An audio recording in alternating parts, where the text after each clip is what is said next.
You're, We you made it. you ever been on Sports Center before? Man, no. No. Oh well, we're gonna No. introduce you to a.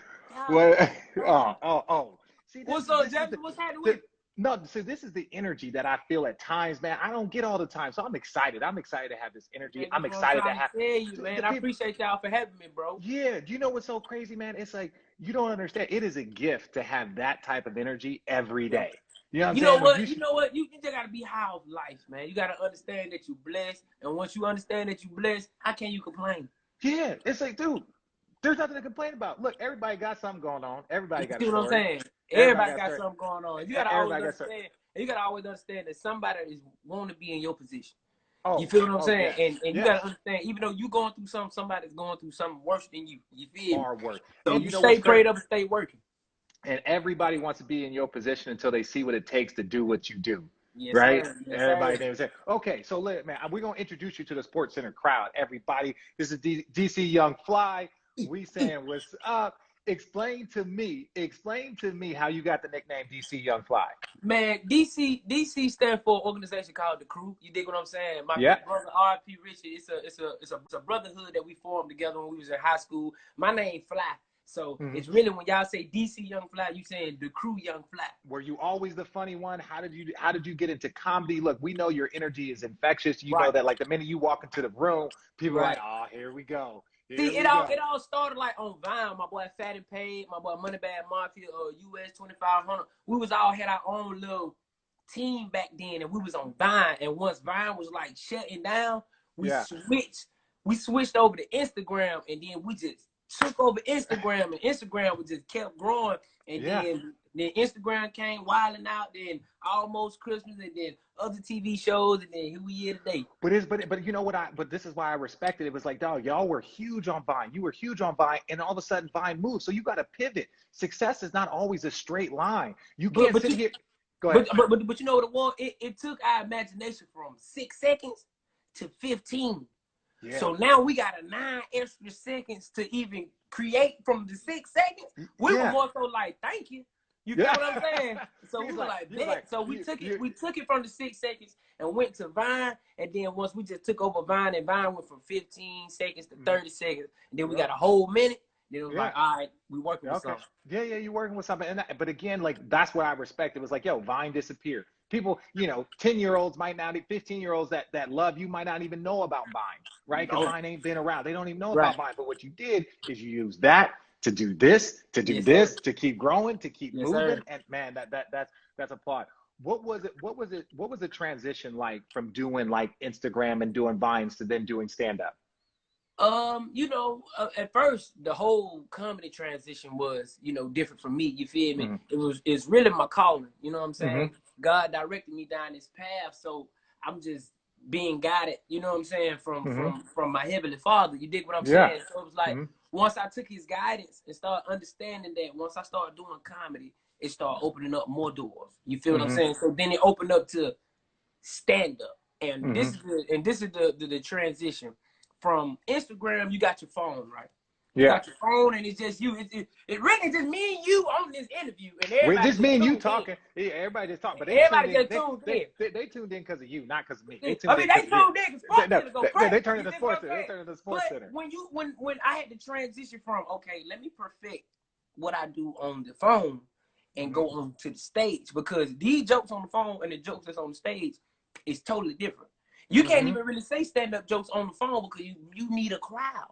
Yeah, you see what I'm saying? Need that so energy. It's like, how can I perfect my craft and still continue to walk in my purpose? So every door, man, man, God opened the doors for me, and I'm just walking through them. So, and whatever I got to do to conquer the goal, that's what I'm gonna do.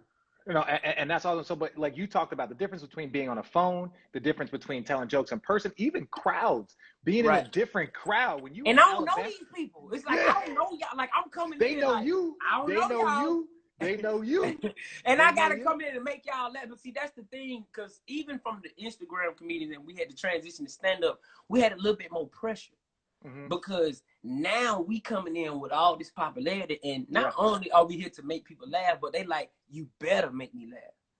So it's like, damn, you ain't even give me a chance to work on it. You like, I got a 2-drink minimum. Right, like You I gotta work on this. You feel what I'm saying? But the goal, you feel what I'm saying? The courage to continue to just fight and understand what does it take to become a stand-up comedian. Like, I respect all the OGs, everybody, people who even don't have a name. If you a comedian, I respect you, because first of all, it takes some big kahunas to get on that stage and make people who you don't know laugh. That you feel what I'm saying? Everybody really think it's easy. That's not. Yeah. That's not an easy job. And with comedians, we emotional. Sometimes the days we don't even feel like going up, and sometimes like we be having our own problem, but we have to put all that to the side. You could get a phone. Y'all laugh. You could get a phone call, and that's the same thing with sports. You can get a phone call, and it could be a phone call you do not want to have 30 minutes before you going on stage. And you was like, I still got to go to work. Because at the end of the day, comedy is work. Sports is work. All of this stuff is real. And that's what I respect. So like when you start to switch and you start to go from Instagram and you start to do stand-up comedy, who was it, right? That like, you're like, I respect this person. I look at his craft. I like how he did this. Who was somebody that you're like, not that you're following, but somebody that you're like, okay, I see what he did there. You know what? I like to pay attention to everybody. You know what I'm saying? Like everybody from Mike Epps to Carlos Miller. To me, going on the road with Carlos Miller, that's if nobody knows the Sports Center, we got a podcast called 85 South Show. Me, Carlos Miller, and Chico Bean. He was a top comedian for me before I even came in the game. Like, I was watching him. You know what I'm saying? So it's like Carlos Miller, Mike Epps, Kevin Hart, Cat Williams, Steve Harvey, Bernie Mac, my favorite. You got to respect the OGs. Richard Pryor, Red Fox. Like, I'm watching these people. Like, you know what I'm saying? Like, my one of my favorites, he got named Sidney. He go bananas on stage. Like, his comedic timing is like incredible. So it's like David Chappelle, his pin game. It's like I'm watching all these people, different aspects of the game, and how can I learn to be a better me? And then, but also when you go on the stage, you only become a better you by going on stage. You don't know until you. That's just like going to play basketball. You can go and practice the windmill dunk all day until somebody get down there in the post. Like, well, who you about to dunk on, man? You feel it? Like, it's a difference. It's another pressure. You feel what I'm saying? So it's like, I look at all those guys and how they grew up in the game and just studied the game, and then I just go on stage and then just go for the best DCM flat. And you know what's crazy is that you're going to fail. And like, that's the thing. It's like, you're going to get up there and you're going to tell a joke and be like, all right, well, that didn't work. Right? You got to keep going. They don't know that though, but you keep it going. You make it seem like you're part of the storyline. You're like, ooh, I got to keep going. I got to keep going. Once they realize you know that didn't work. All right. Tell me you get up on stage and the first 90 seconds of your 5 minutes was just like, they was looking at you like, okay, no. But you know what? That come with timing. That come experience. With experience, and you knowing that your first joke should go on there and hit them on out the door. You know what I'm saying? Like, those once like improv skills come within the jokes and the creativity from your fans. Like, that's why I like fans to come when they come to my shows. First of all, I'm coming as a performer, ready to perform. Not on no, oh boy, watch what I do. No, I'm not. I'm going to give you the best show that I can give you. You dig what I'm saying? And I want you to be the best receiving talent on that end. So now we can create together. So when the next time you see me, I can give you a better show and a better show. Because that's the thing with comedians. When we on the stage and we have a crowd that really rock with us, we create so much that it's like we feel like we got at least 5-10 days worth of material because they was laughing at everything. So now it make us go home, recreate, structure everything y'all laughed at. So now when you come back, everything y'all laughed at, I done made it 10 times better. And people don't understand. Like, I'm a huge, like, Patrice O'Neal, Mitch Hedberg. Like, Patrice O'Neal is Patrice was a beast. That one, I felt that one when he passed, right? Because he was just starting to get to that place of like next level. The way he could work a crowd, the way he would just just go at people. But it was like everybody was, and it was like like you said, it's improvisational work. It's all that stuff. Have you studied, I don't want to say like classically, like, have you taken improv? And let me rephrase. I'm not going to say, have you taken improv classes, because you've done improv. Wild 'N Out is improv. Like that's it. But like, have you gone to like another level of like someone like showing you how to write, someone showing you like, here, this is like a joke structure, or just learning some of the craft? Because it's like, look, basketball is basketball. It's movement. You're athletic. But when you start to learn the craft and the ins and out, did that help? When it comes with jokes, can't nobody really tell you how to write a joke. Because first off, jokes come from real stories. You know what I'm saying? Like real life experience. I can't write you a real life experience. I can only say like, oh, that's funny as hell. You feel what I'm saying? Or a setup. Somebody can show you how to write a setup where you can set up your story and then you just tell people your story. When I get with comedians, other comedians, and we critique each other on, you know what I'm saying, our stuff, and just make sure that we punch it up, because at the end of the day, we fans. So if I'm watching my homeboy and I'm sitting on the stage, I'm like, ooh, it would have been crazy if you would have said this. You see what I'm saying? So it's like, when as soon as he come off stage, I'm like, boy, look, you should have said this. I'm telling you, they gonna go great. Look, when you go on the floor, it's support. Spin around. You feel what I'm saying? So it's like, support. I want to see you entertained. It's not no like, I want to see that. You feel what I'm saying? So it's like, we help each other structure each other up, and then more so, like I said, somebody can't really tell you how to say the joke until you get into the form of telling the joke. And then now you on stage or you got them with it. Now this the perfect time to try a joke. Try, and especially when you got when the crowd, when you because momentum is on your side. You see what I'm saying? It just, listen, he's catching fire in basketball. I never took I don't say improv class, but I take acting classes where it's basically improv, because when you go into the acting classes, they give you scenarios and you have to come off the top of your head. Basically, it's improv / acting, because they teaching you how to act, but you have to take your best duty, you know what I'm saying, your best intellect skills, and try to come up with you have to improvise. So when you say, all right, you in the classroom, you crying, and it ain't no more hamburgers. This is what we doing today. This is what we doing today. So it's like, going to take like acting classes definitely help. Okay, man. And that's the thing, man. Like, there's so many people with raw natural talent, but it's the same thing. Writing out your craft. Do you like the class? All the comedians, they say, look, keep a notepad by your bed. Keep a notepad in the car. When a thought comes in your head, right, you got to write it down, because it'll be gone. Do you do that? I got a gazillion thoughts where I just come back to them. Even when I go reread them, I'm like, the hell was I thinking about? Like, what the hell was that? Like, oh my goodness, I can't believe that. But it's like, a comedian, when you have a creative mind, we find everything funny. So if we out, it's something in our brain. I don't know what it is. Something can happen, and we just be like, do you have that moment where you're like, okay, that's funny, but we can't say that. I can't. I mean, say you know what it is? I have to be around people who's on the same goofy level as me, that understand that how I joke, I don't joke to intentionally hurt people's feelings. Like, they know I'm just funny. Cool. You see what I'm saying? So it's like, funny. when I'm around those type of individuals, we would laugh. But if I know if I'm around somebody that I know that won't probably take it the right way, I try to hold it in like, you're like, oh. But then you tell your boy, you know what I was gonna say. You know what I was about to say. Right, I ain't gonna lie. Everybody want me to say you look like a thumb. Everybody want me to say. Look, everybody talk about thumb. Look, I've heard it, the thumb, look just like egg. A thumb. But the funniest one I saw, they said I look like a Lego character without the hair. The Lego character. No, you look like a Lego. Potato head without the hands. A Lego without. Dog. That's what I'm saying. Everybody want to say that. Like, dog, I've heard it all. Like, I can tell. I look like a creative player in 2K. That is crazy, bro. I'm talking about real avatar and shit. Just real avatar. Mind you look like you just came from communion. Like, you got Ash Wednesday in the middle of your forehead. You got 5 o'clock shadow on your. Listen, I wish I could grow a 5 o'clock shadow. I wish. Do you know what I would get? I would take a 2 How long you o'clock been shadow. bald head, Jeff? Birth.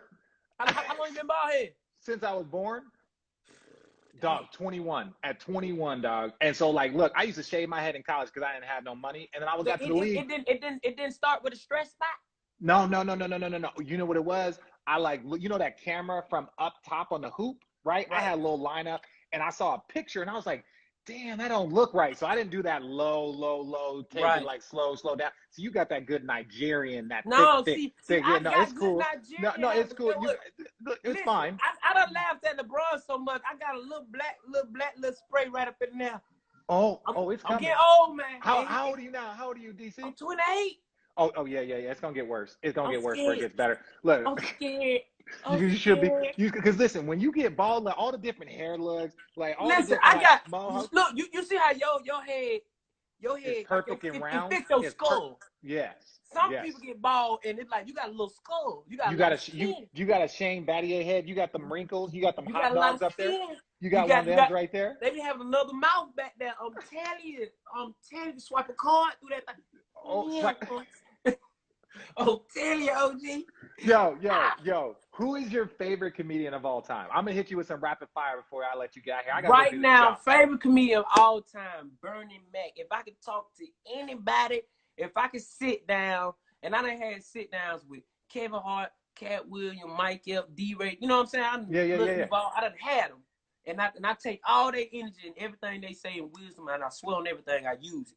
But it's one person that I just feel like that would just tell me to do me, don't listen to nobody. That was Bernie. It's Bernie Mac. I could sit here and I would listen to Bernie Mac talk all day. Isn't that crazy? Isn't it crazy? Like, this is the thing, like, you know, obviously we talk about Kobe and like that passing, and it was like so sad, but it was like, yo, people don't understand, like, little thing, like I talked about Patrice O'Neal earlier, and like Bernie Mac, like you feel that a different way. He was like, I just saw him in a movie. He was just healthy, and all of a sudden, like, he gone. Right.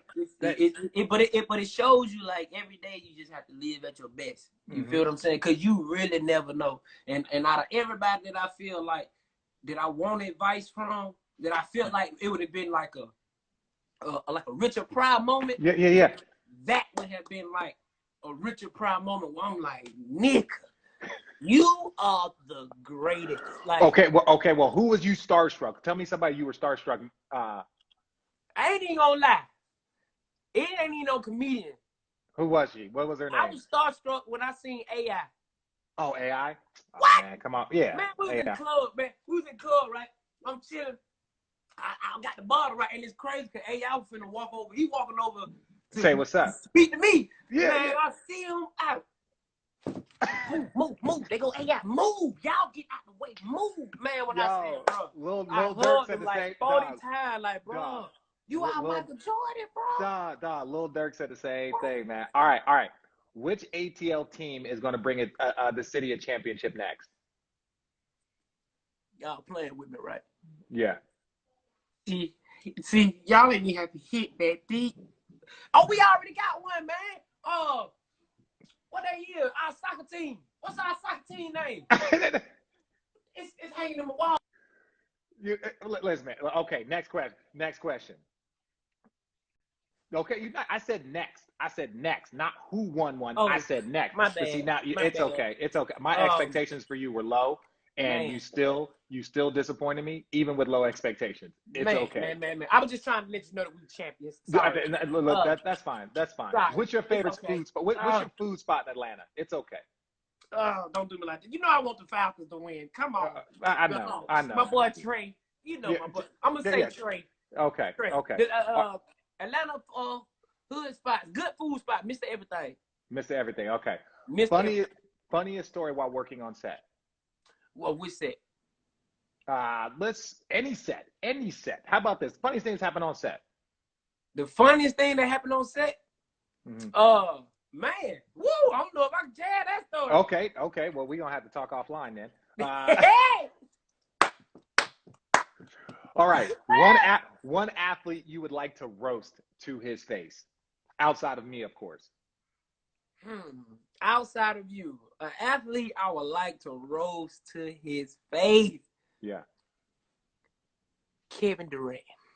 Ooh. What you gonna say to KD? Boy, you know you still got that Forrest Whitaker syndrome back there, boy. Stop playing, boy. Hey, no, that's my boy, too. KD, I didn't say hey, it. KD, I got that look. one, man. KD's giving me enough buckets, and I'm Hey, retired. Look. That's fine. All right. They've been going crazy in the comments. You gotta talk about KD like this now, man. Then they gonna be coming at me. KD, you the man, right? All right. T-Durant, what's up? No, I mess with the whole family. T-Durant, what's up? Oh, okay. All right. Yeah. They going crazy on the comments on me. Right. Take us out. 60 seconds. What you got? You already know what time it is. Your boy DC on Fly, man. Make sure you go get my single, man. 24-hour out right now. Everywhere. It's in the link in my bio. Make sure you stay tuned. DC on Fly, man. The mobile has begun. Oh, okay. All right. Well, listen, man. Look, this has been one of the best interviews that I have ever done, and I've been doing this the entire quarantine. Man, please, I appreciate it, please, the minute you got something to promote, talk about, you bored, anything, hit us up. Be like, yo, I just feel like talking to Sports Center again. You cool? Well, say no more, man. Say no. You know what? Since I got Sports Center on the line, I need some tickets, man. To what? You can't get to the bubble. What tickets you want? Man, I just want to be able to pull up. I love sports. Listen, I am competitive. I don't care who wins. I just want somebody to lose and somebody to win. Oh, okay. That's it. When people are allowed in the building, I got you. Well, I got you. No more, man. Let me in the building, man. We rock. Let you in the building. What's up, baby? Yo. God bless you. Thank you so much. This was amazing, and I'm not kidding. Any day you want to come on, you want to come on here next Tuesday and talk. Any day you want to come on, let me know. Well, say no more. Let's lock it in. We only set it up. All right. All right, say no more. God bless, man. God bless, man. I appreciate you. You know it. Yeah.